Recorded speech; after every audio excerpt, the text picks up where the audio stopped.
I'm Rolene Marks. This is Israel Brief Central, where we take a look at your top stories making headlines every Monday to Thursday. And we are brought to you by Lay of the Land. So let's get right to it. The big topic of the week, which has been the impact of the Knesset voting in the reasonableness law earlier this week. Now, it is starting to have impact on Israel's economy. Yesterday, financial indicators show a continued drop in stocks on the Tel Aviv Stock Exchange and the shekel being significantly devalued. Meanwhile, banks Morgan Stanley and Moody's expressed their concerns, Morgan Stanley lowering Israel's credit rating to dislike. Moody's and Citibank have also cautioned investors about investing in Israel at the moment, saying that the situation is too unstable.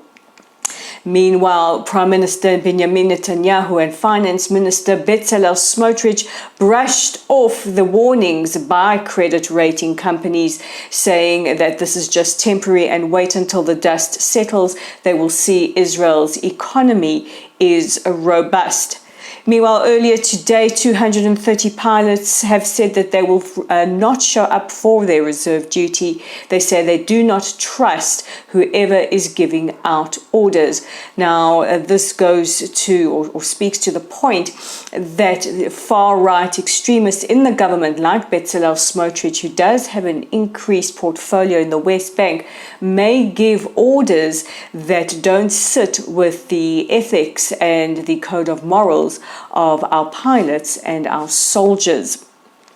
In a frightening new development, a recent poll taken has indicated that at least 28% of Israelis say they are prepared to leave the country should the overhauls progress, and 50% fear Israel could be headed towards a civil war.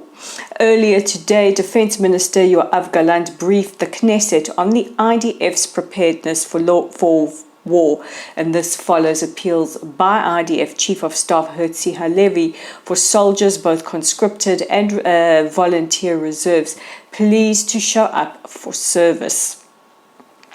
The U.S. State Department spokesperson Vedant Patel yesterday reiterated that the U.S. will not be cutting any aid to Israel on the backs of the passing of the first judicial overhaul law.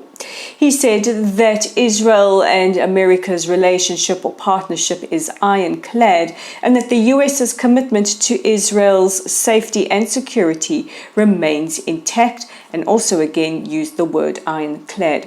Meanwhile, White House spokesperson Karine Jean-Pierre was non-committal when asked whether or not Prime Minister Benjamin Netanyahu will meet President Biden in the White House relatively soon. She said that talks are underway. In other news, we now go to Africa, where Israel's Foreign Minister Eli Cohen is visiting the West African country for the first time. He has met with the Ghanaian president as well as the foreign minister. President Nana Akufo-Addo has reiterated that Ghana will always be a friend to the state of Israel, and that they will ensure that Israel's observer status at the African Union remains. Countries like Algeria and South Africa have made it foreign policy targets to remove Israel's observer status. Now, observer status just means a seat in the arena or a seat in the plenary when issues are discussed.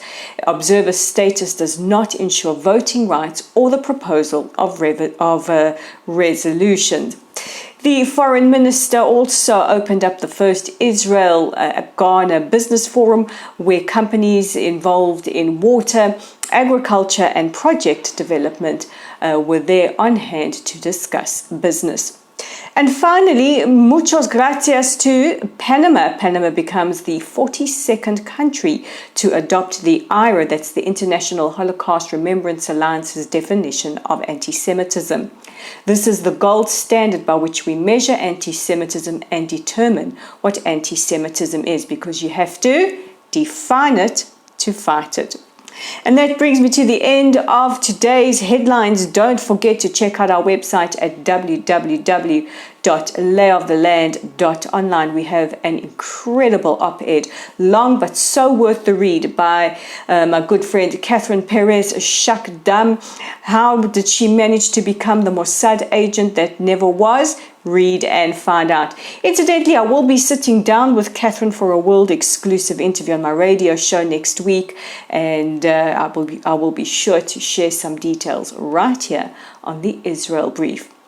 In the meantime, don't forget to like, subscribe, share, follow, all those good things. Our Facebook page at Lottel's site, our YouTube channel at the Israel Brief. If you like our content, please consider hitting that red subscribe button. And of course, we're on Twitter, where you can follow us at Lay of the Land 5.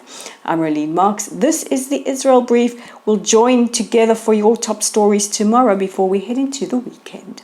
Take care.